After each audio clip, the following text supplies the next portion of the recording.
നമസ്കാരം.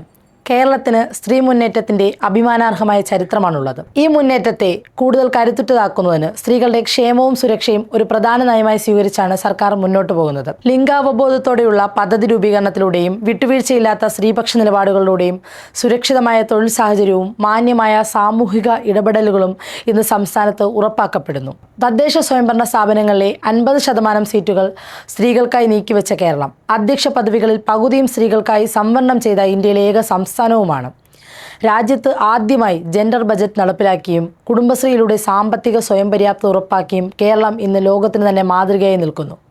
സ്ത്രീകളുടെ സുരക്ഷയ്ക്കും ആരോഗ്യത്തിനും സർക്കാർ വലിയ പ്രാധാന്യമാണ് നൽകുന്നത്. സ്ത്രീകൾക്കും കുട്ടികൾക്കും എതിരായ അതിക്രമങ്ങൾ തടയാൻ pink protection project, Aparajitha help line, രാത്രി യാത്രക്കാർക്കായി സേഫ് ബോൺ സ്റ്റേ, നിഴൽ പദ്ധതി എന്നിവ സജ്ജമാക്കിയിട്ടുണ്ട്.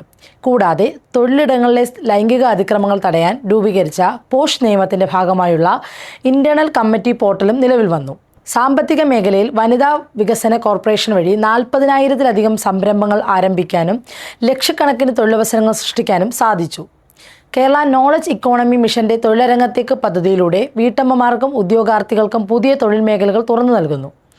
ലോകത്താദ്യമായി ഒരു സർക്കാർ വീട്ടമ്മമാരുടെ അധ്വാനത്തെ മൂല്യവത്കരിച്ച് അവർക്ക് പ്രതിമാസം 1000 രൂപ സ്ത്രീ സുരക്ഷാ പെൻഷൻ പ്രഖ്യാപിച്ച് നടപ്പിലാക്കി.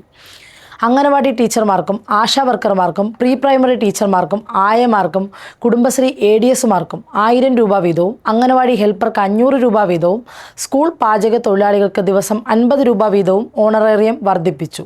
തൊഴിലിടങ്ങളിൽ നിന്നുകൊണ്ട് തൊഴിലെടുക്കുന്ന സ്ത്രീകൾക്ക് ഇരിക്കാനുള്ള അവകാശം അനുവദിപ്പിച്ച സർക്കാർ. കോളേജ് വിദ്യാർത്ഥിനികൾക്ക് ആർത്തവ അവധി നൽകിയ സർക്കാർ. മാലിന്യരഹിത കേരളം എന്ന ലക്ഷ്യത്തോടെ ശുചിത്വ മിഷൻ, കുടുംബശ്രീ, തദ്ദേശ സ്ഥാപനങ്ങൾ എന്നിവ സംയുക്തമായി നടപ്പിലാക്കിയ സ്ത്രീകളുടെ സേനയായ ഹരിതകർമ്മ സേനയെ സൃഷ്ടിച്ച സർക്കാർ. ആരോഗ്യ മേഖലയിൽ ആരോഗ്യം ആനന്ദം പദ്ധതിയിലൂടെ ക്യാൻസർ പ്രതിരോധത്തിന് മുൻഗണന നൽകുന്നു. ഗർഭാശയ ഗള ക്യാൻസർ, സ്തനാർബുദം എന്നിവ നേരത്തെ കണ്ടെത്തി ചികിത്സിക്കാനുള്ള സ്ക്രീനിംഗ് ക്യാമ്പുകൾ വിപുലമായി നടക്കുന്നുണ്ട്. ക്യാൻസർ രോഗികളായ സ്ത്രീകൾക്ക് രോഗചികിത്സാ വേളയിൽ 10 വർഷത്തിലധികം അണ്ഡം സൂക്ഷിക്കാനുള്ള സൗകര്യവും സ്ത്രീകളുടെ രക്തസംബന്ധമായ രോഗങ്ങൾക്ക് ഇന്ന് രാജ്യത്തിലെ തന്നെ ആദ്യത്തെ ചികിത്സാ മാർഗരേഖയും സൃഷ്ടിച്ചത് കേരളമാണ്. ഒപ്പം സ്പോർട്സ് കേരള ഫൗണ്ടേഷനും കുടുംബശ്രീയും ചേർന്ന് പെൺകുട്ടികൾക്ക് ആത്മവിശ്വാസം നൽകുന്നതിനായി ആരംഭിച്ച ധീര പോലുള്ള സ്വയം പ്രതിരോധ പരിശീലന പദ്ധതികളും സർക്കാർ നടപ്പിലാക്കി വരുന്നു.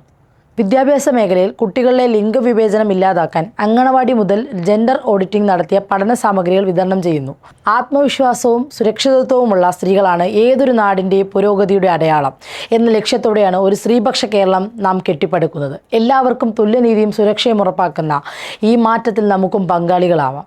കേരളം ഇന്ന് സ്ത്രീകൾക്ക് പ്രതീക്ഷയും കരുത്തുമാകുന്നു.